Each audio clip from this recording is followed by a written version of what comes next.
Добро утро, уважаеми зрители! Вие гледате неделният широко скроен сблъсък по TV7. Днес почитаме 137 години от гибелта на Христо Ботев, както и загиналите за свободата на България. Добро утро от мен. Даваме тази информация на всички, които в 12 на обяд ще се стресат, че някой се опитва да им открадне колата, а алармата се е разсвирила. И дистанционното не лови да спреше алармата. Всъщност, днес са единствените 2 минути в годината, в които Тити Папазов няма да се движи и да говори едновременно. Таман сирената почва да затихва, Тити тръгва да казва нещо и звукът отново се усилва. Е така...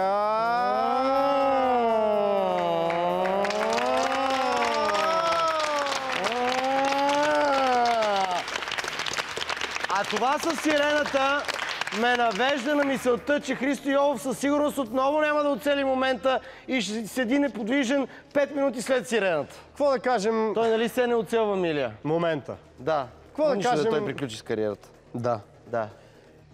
Не оцели и матча, с който да приключи кариерата. Както винаги не оцели. Да. Това е късмет. Не може да се отложи приключването за първия матч от началото на новия сезон. Пак няма да оцели, ще паднем и тогава. Не, примерно ще играем срещу някакви деца в училище за деца с такова завика умствена изостаналост. Левски срещу училището за деца с умствена изостаналост. Да свършим хикс. Не, ще им направим 1-0, след това ще пазим резултата отзад. И Йолов там на 10-та минута да приключи. Няма пич, това е една мъка, по-добре да й се сложи край. Дай да продължим. Ние говорим, уважаеми зрители, за мъката на хората, които трябва да стоят неподвижно в продължение на всичките тия минути, докато тази сирена не бие. е чак така, макайте. Добре, ама какво да кажем, например, за Искра Фидосова? Стои неподвижна 30 секунди и децата вече започват да мислят за надуваем замък и започват да се катерят върху нея. Всички на батута! Всички на батута! На 2 юни обаче най-лоша е ситуацията при пенсионерите. Сирената започва да вие. Бабата тъкво си справя в автобуса, но след това не може да седне, защото под нея вече има още 3 баби. Освен това има ром, който роби в чантата. И като спомена пенсионери, ние с колегата Ранулдов, уважаеми зрители, спокойно можем да заявим, че искаме да стигнем до преклонна възраст, защото тогава има шанс сблъсък най-накрая да направи голям шлем и да мине по БНТ. И тъй като темата ни днес... Нова телевизия. А бити ли нова телевизия? TV7? Логичният финал е БНТ. И тъй като темата ни днес е свързана с възрастните хора, на които държавата обръща толкова внимание, колкото хладилник на Асен Блатечки, е време Иван да каже заклинанието. Нека трудно проходимото ни шоу да започне! Good morning. Колега, изглеждаш прекрасно. Не е вярно. Това ти е написано по сценарий, не изглеждам прекрасно. В контекста на днешната тема, като си помисля, че като нисък съм, имам паласки, имам корем, на всичко горе имам изморен вид, тъй като не си доспивам. Имаш ли целулит? Не, нямам целулит, нали? Знаеш, защо мъжете нямат целулит? Що? Защото е гадно. Знам, да.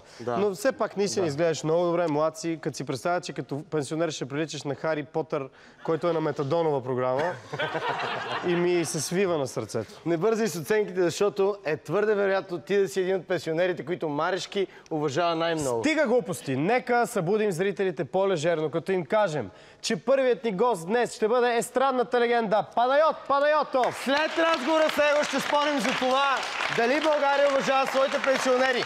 На позицията, че държавата не уважава пенсионерите, а те заслужават много повече, ще застане журналистът Милена Златкова и екс-премиерът Стефан Софиянски. Обратното мнение, че България достатъчно уважава пенсионерите и то толкова, колкото са заслужили, ще защитават издателят и журналист Петю Блъсков и говорителят на гражданското сдружение Българска легия Антимафия Петър Якимов. Те са много модерни тия дни, между другото. Пригответе се за незабравимо шоу, в което Алина ще ви издаде тайна за дълголетие, а вие няма да я чуете, защото докато говори ще и съзерцавате краката. Преди да минем по същество, обаче ще обърна внимание на пълната противоположност на възрастните, а именно децата, но докато го чета това смятам, че въобще не е вярно. Не е вярно, точно те така, се срещат в един момент. Да, става въпрос обаче за сладурите от 141-а целодневна детска градина Славейкова поляна, която се намира в квартал Лозенец.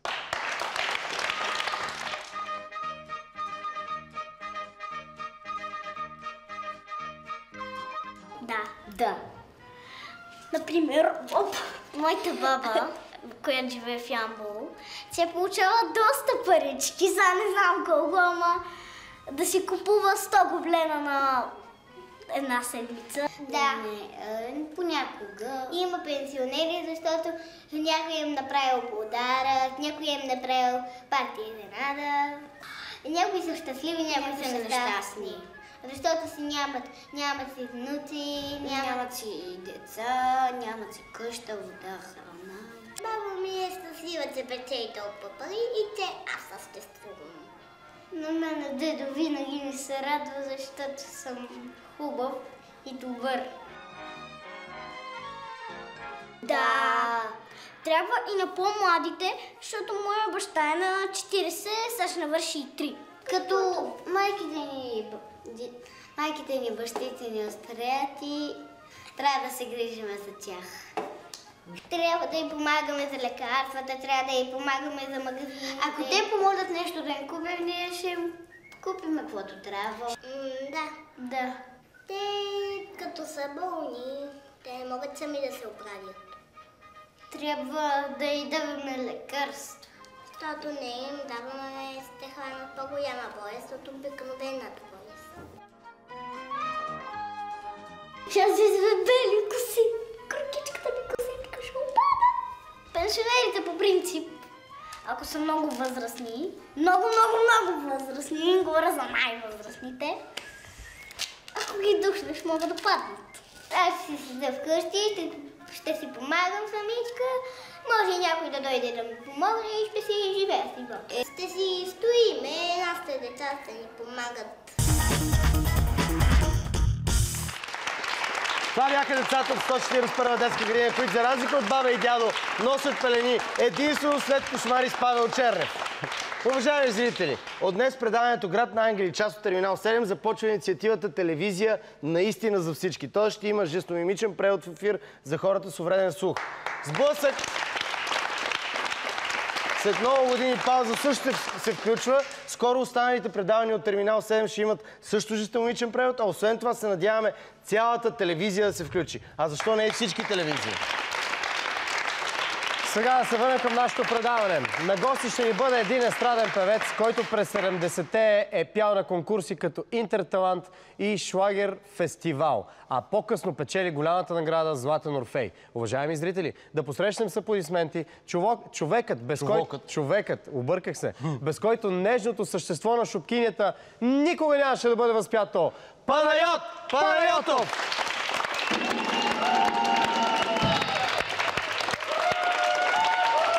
Добре дошъл. Здрасти, добре дошъл. Заповядай, там е твоето място.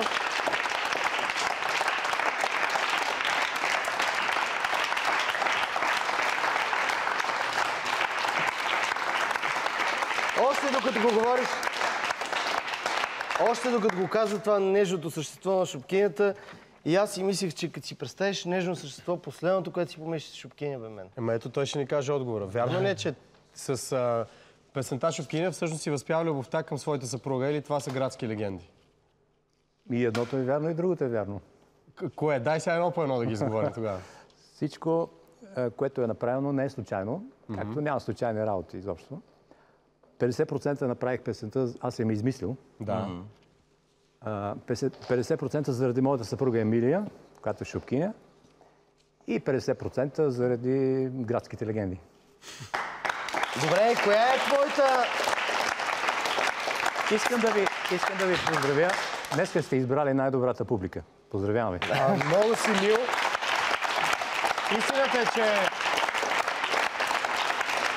Истината е, че хората просто много те харесват. Аз виждам навсякъде, където имам възможност да се засека с тебе косвено или пряко, а те те обграждат, взимат автографии. При нас беше сега. Тук има колко? 30 на човека, които половин час те бяха вече няма автографии. автограф. Ако вие сега поискате автограф от мен, край няма, свърши. Значи няма да искам. Няма да искате. Коя е твоята песен емблема също? Защото ти имаш няколко много популярни песни, които цяла България знае. Ако ти трябва да кажеш коя песен те представя, коя ще бъде тя?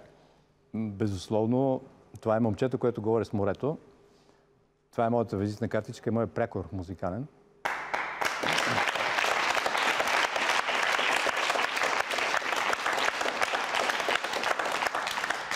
Една песен, която, смея да кажа, става все по-хубава, по-красива. Тя е много красива песен, наистина. А това момче, дето е изпяло тогава, преди колко години? Преди 1980 година, значи смятай колко. 33 години. То различава ли се много от теб сега? Разбира се. По какво? годините изобщо не прощават на никой. Искам да кажа външно и така, ако трябва да бъда суетен, аз съм си. Но ти външно изглеждаш много добре. Не ти правя комплимент. Благодаря Като ти, цяло господин... не харесвам мъже, но изглеждаш много добре. Господин Арнолдов, благодаря ви.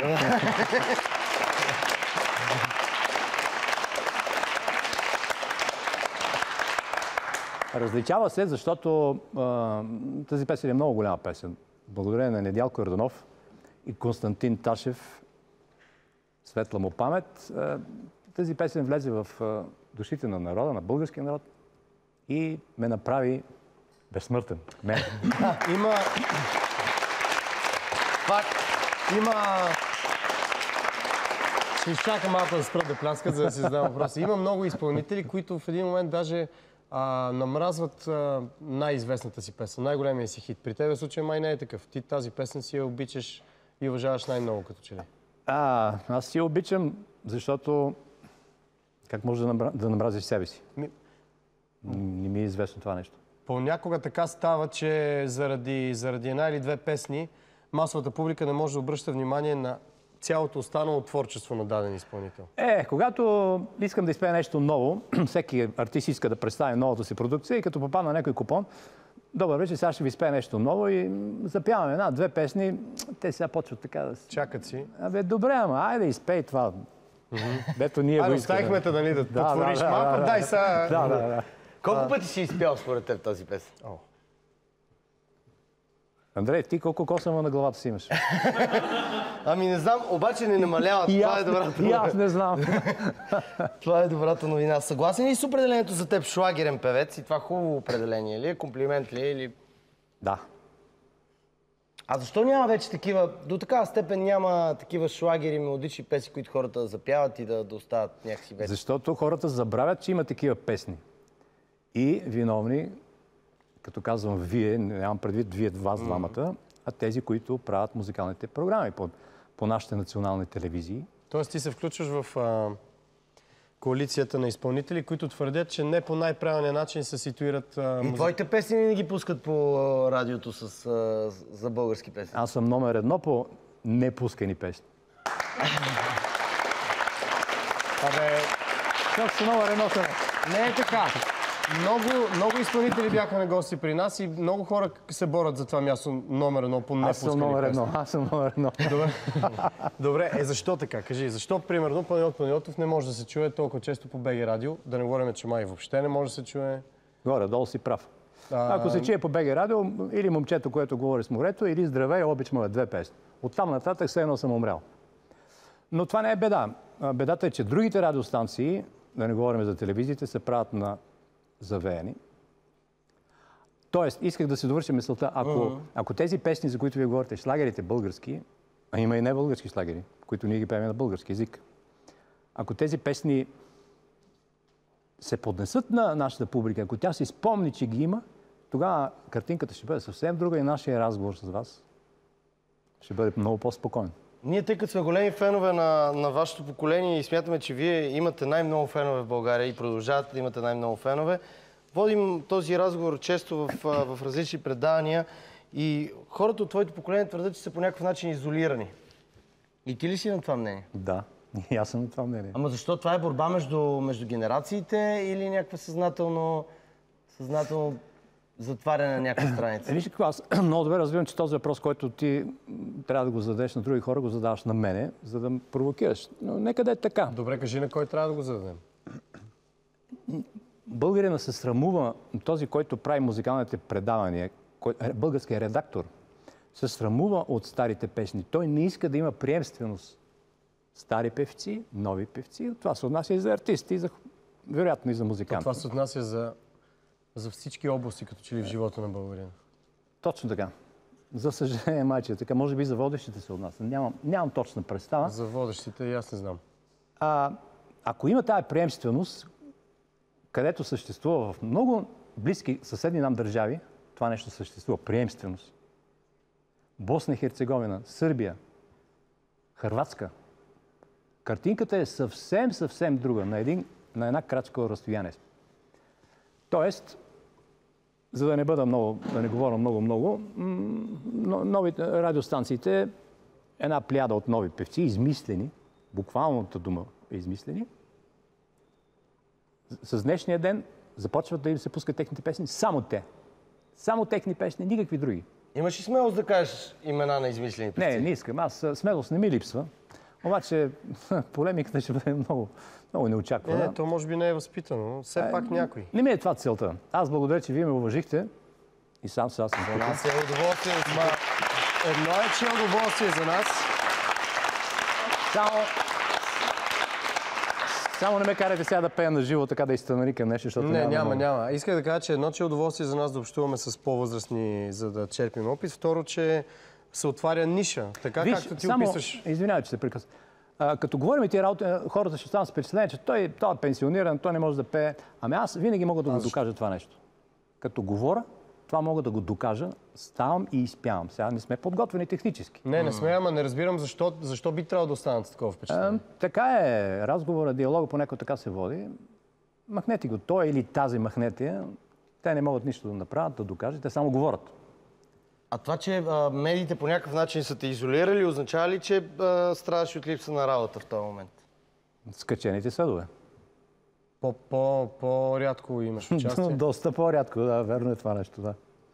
Въпреки, че ти според мене, сега тук, това полуна шега, полуна истина го казвам, с част от песните си се абонирал за събития. Песни за жените, песни за Айтос, песни за виното, песни за Сливен. Значи това най-малкото на празниците на тия градове ти си задължителен. Да, и с единия крак съм в чалката, защото моят стил на моите песни са почти. Някои ги оприличават като чалга, макар че те не са. Те са славянска популярна музика. Балканска или славянска поп-музика. Но така или иначе, аз не съм единствен, не ме разбирайте накриво. Има много такива, доста. Така или иначе, българин е човек на крайностите. Или тъпа чалга, или елитарна популярна музика, която... А ти си някъде по средата и не можеш да си намериш място. Аз съм в средата и с единия крак, аут тук. И няма. И как живееш сега? Живея много добре, благодаря. Какво е ежедневието ти? Живея, ставам, в неделя си пускам TV7. Благодаря ти много. Не само в неделя, бе, човек. Гледай ги през цялата седмица. Поздравявам ви за енергията, която имате като водещи. Всичките предавания, които водите. Поздравявам ви. Те не са малко. Благодаря много. Какво правиш, освен че си пускаш TV7 в неделя, което ме изненадва, но ти благодарим. С какво друго изпълнено ежедневието ти? Поддържам си гласа непрекъснато във форма. Имам си офис. Смея да кажа, че почти всеки ден с китарката си пея любими песни, но не загрявам с Шупкина или Охридското езеро. С други песни загрявам. Имам богат репертуар от evergreen и класически. Верно ли е, че ти всъщност нямаш хоби освен музиката? Тоест целият ти живот е съсредоточен само върху нея? Само с това се занимавам. Може ли да ни разкажеш две изречения за една нова песен, която с Роси Кирилова... Разбира се, да. Тъкмо сте направили или сте на път вече да я финализирате или на какъв етап сте с нея? Бургаски спомен с Роси Кирилова, дуетна песен. Тази година ще се състезаваме в Бургас. Да. Конкурса, който направи велика моята песен "Момчето, което говори с морето", същия конкурс, който се провежда всяка година, едва ли не е единствения, който е останал на територията на моята родина. И там ще изпеме тази песен. Светослав Лобушки, Пейо Пантелеев са авторите на тази. Само да се захвана за конкурса сега обаче, после ще се върнем пак на парчето, ако обичаш. Това не е ли поредният конкурс в България, който не е ясно кой печели, как печели и защо печели? Има много талантливи хора, които отидат и после някой по бургаска линия вземе да спечели. Да, аз съм айтозлия, значи смятай. Значи... Смятай как, аз съм там като абониран. Абсолютно. Шегувам се. Не, аз пък сериозно питам. Аз пък се шегувам, няма такова нещо и ти си горе-долу прав. Виж сега, на конкурс като на конкурс. Там не е толкова лесно. Най-добре е да спечели. Знаеш много добре, ако не знаеш, аз мога да ти кажа. Да, кажи ми. Има си задкулисни игри, има си много хора така напористи, които искат автори. Конкурса, наградата е за авторите. Да им спечели парчето. Парчето да им спечели... Това какво ще донесе? Какво носи това, освен... То не е малко. Виж, това е може би продължение на нашия разговор. Защо българската песен така, па защо така, защо тя... Ами всеки иска място под слънцето. И не подбира средства, защото хаосът е доста голям. И аз ги оправдавам тези хора, които се трудат и искат по какъвто и да е начин да се наложат. Авторите, па защо не певците? В край на крещата една песен се представя от певеца. Авторът стои отзад на тъмно, певецът се изправя отпред и се поти и така нататък. Имаш много интересни истории и искаме се да поговорим малко за някои от неочакваните след паузата, ама да започнем с една сега. Защо не си се явил на някакво участие, което очаква цял град? И ти така и не си се появил. Да не, някой дето ще ме изложи сега тук. Не знам дали ще ти изложиш, ама тук има много интересни истории. Какво? Не си искал да отидеш при хората или какво ли? Някакъв цял град те е чакал на един площад и са били разочаровани хората, ти си се появил. Да, ти говориш за Кула. Град Кула. Да. Трябва да разкажа ли? Да. Да. Беше някъде 2001-2003 година, нямам точен спомен, на избори, парламентарни избори в България. И моят менажер, Къци Димитров, Кръстю Димитров, покойник, светла му памет, ми се обажда: Панчо, отиваш в Кула, отиваш с Мотолеви нещо. И там депутати, събрание, концерт. И така стана, че след това разговора ми, това е било анонс, аз трябваше да тръгна. Сега, вие също, ние сме софиянци, живеем в София. Много често в София, забелязвате, има една табела, Петрич Кулата. Да. Кулата, насочвате към Кулата на гръцката граница. Да. И ти си караш на там. Сега, не знам кой ме е накарало да не попитам втори път или трети път точно къде, но не мога да се сетя, че горе на север има друг град. Така. И ти отиде на Кулата на гръцката граница между Кула на Дума.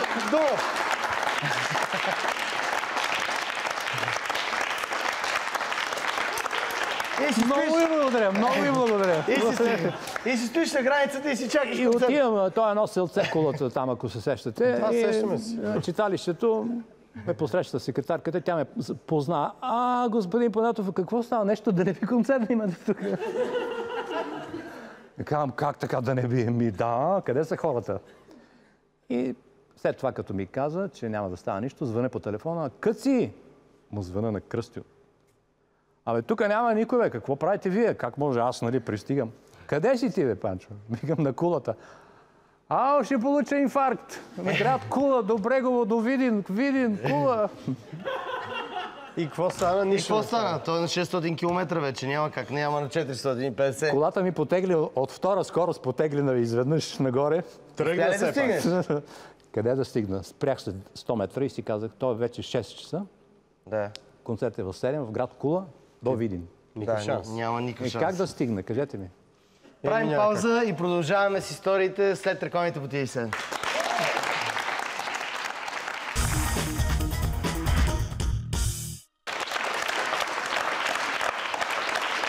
Това бяха рекламите.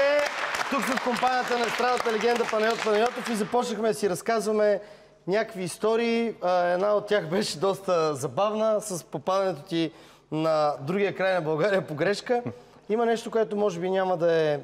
Не знам дали ще ти тежи да те попитаме и дали ще ти е приятно да говориш за това. Защо с съпругата ти нямате деца? Защо ли? Да. Това не го знам защо. Знам само, че не всички хора имат деца. Това ваше съзнателно решение или така се случи с годините? Не, опитали сме всичко, което е възможно да стане, но така не се случи. Това по някакъв начин тежи ли ви? Съвсем не е в този смисъл, който мислят хората. Изобщо не ме притеснява.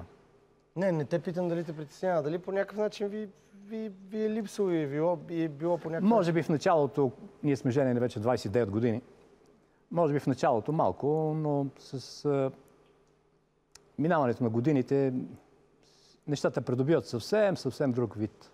29 години. 29 години и още съм жив. Какви са твоите рецепти? Какви са твоите рецепти за оцеляване 29 години? Семейно ли? Да. Семейно, да. Семейно. Да. Проблема е, че жена ми гледа телевизия. Моля ви, тогава госпожа, изключете звука на телевизора само за 5 минути. Надявам се да не има и разбирате жестомимичен превод, така че... Освен това, шопкините, знаеш, шопите са доста сърд хора, твърди. Да. Не прощават. Те или силно обичат, или Тя силно откъде е всъщност?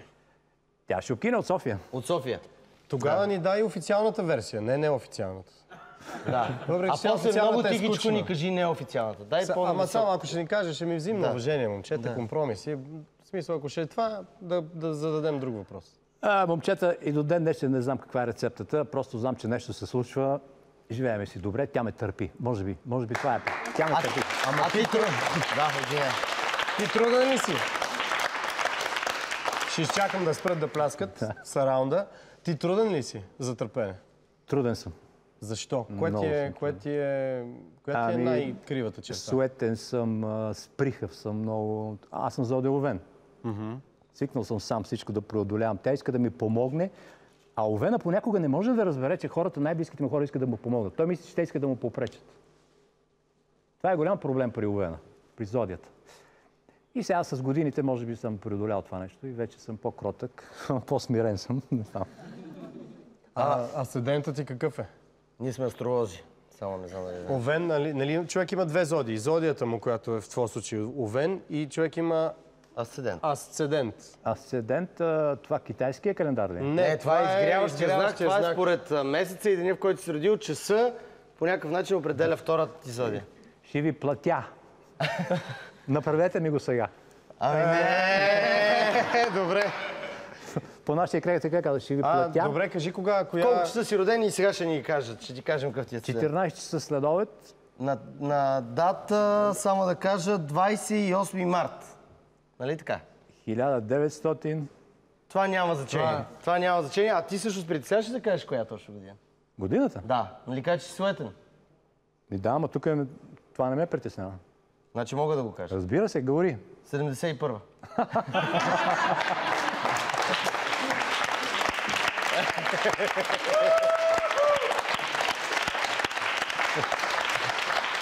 Кръста ли нещо съм, Влади? Окей, тогава ще си признаем 51-а. Ето сега, Да. Значи 28 март, Мироне. 28 март 51 година, след малко ще ти кажем какъв е 14 часа на обяд, нали така? 14 часа. Добре, а жена ти коя зодия е? Жена ми е зодия О, внимавай сега. Дева. Добре. Дева. Няма да питаме за асцендента, да не се не. излагаме, добре. В Айтос ли си роден? Роден съм в град Айтос. Абе, Да, Мироне, това е какво също трябва значение да има зодите. дали е роден в Айтос за асцендента? бе? Мироне, ние станахме като жените говорят, бе, братче, по TV7. Темата на сблъсъка, който предстои, е дали България уважава своите пенсионери. Твоето усещане по тази тема какво е? А получават ли заслуженото възрастните хора на България? Като отношение, като... От хората или от... Ами от хората, да кажем от хората. Тя изключваме какво е отношението на властта към тях, защото много ще се повтаряме, много тривиално ще стане темата. Аз може би трябва да кажа какво хората мислят за тях. Да. Вече се подобри мнението на хората за пенсионерите. Това са нашите майки и бащи. Много елементарна работа. Защото пенсионерите започнаха да изхранват младите хора. Ме ти сериозно ли го мислиш това? По тази причина, да, съвсем сериозно го мисля, да. По тази причина тук отзад хората взеха реално- вече така много по-сериозно внимание да обръщат на възрастните хора, на собствените си майки и бащи, Това баба и малко- дядо си, може би. Сега, пенсиите в България са нещо като 150 Ма лева, пращат буркани хората. 220. Ти как Вие ме питате, аз ви отговорих. Ако не ми вярвате, сега това е отдален въпрос. Да, прав си. Между другото, твоят асцендент е лъв. И според нашия главен редактор Мирон, това е ужасно. Ужасно от гледна Прав е, съвсем прав е. Защото и съвсем лъва прав е много суетен и такъв човек, който иска да е горделив и сам да Да. се бори с всичко. И Овена изглежда такъв човек и ти си едното, па и другото. Жена ти с което...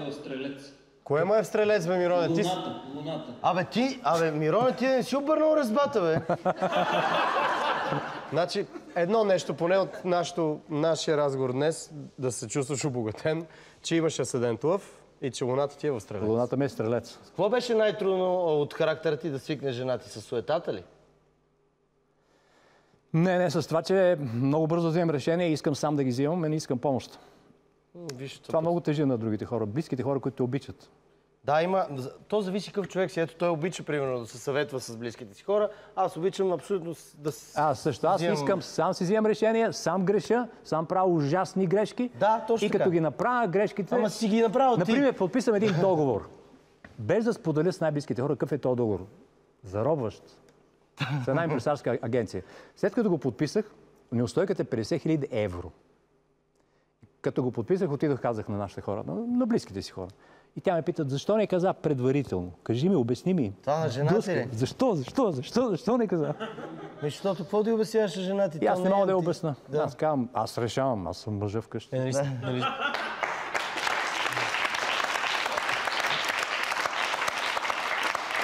И после, да не доразказвам как се развиха работи с този договор, то ми излезе през носа. Така. Значи трябва да питаш жена си. Всъщност, връщам се към зрителите. Най-близките хора ви мислят доброто, уважаеми зрители. Не ги игнорирайте. Споделяйте с тях. Колко такива големи грешки си правил? Колко такива големи грешки си правил фатално, за които съжаляваш? Колко? Да. Не са малко. Доста съм. Много. Ти изкара много време извън България, имам такъв спомен. Аз съм пътувал много. Може би половината свят съм обиколил, като певец, разбира се, не като турист. Нямаше ли някакъв период от кариерата си, който като цяло живее извън страната? Не съм живял извън страната. Пътувах много с група Лира. Да, имам някакъв такъв спомен. Откъде има спомен? Ти не си бил роден тогава? Не, имам спомен за твои разкази, колко много си пътувал. Да. Имаше един период, 6 месеца в Скандинавия, 6 месеца на Албена. Значи, ако това е... Все едно не съм живял в България. То си е така. Това е точно така, Скандинавия, на студено, през зимата, а през лятото на Албена. Пееме там в ресторантите. Говоря за преди доста години. Как пък се сетих за този случай на един кораб между Стокхолм и Хелзинки, който обслужва, един кораб, Силвия Регина се казва, свириме с група Лира.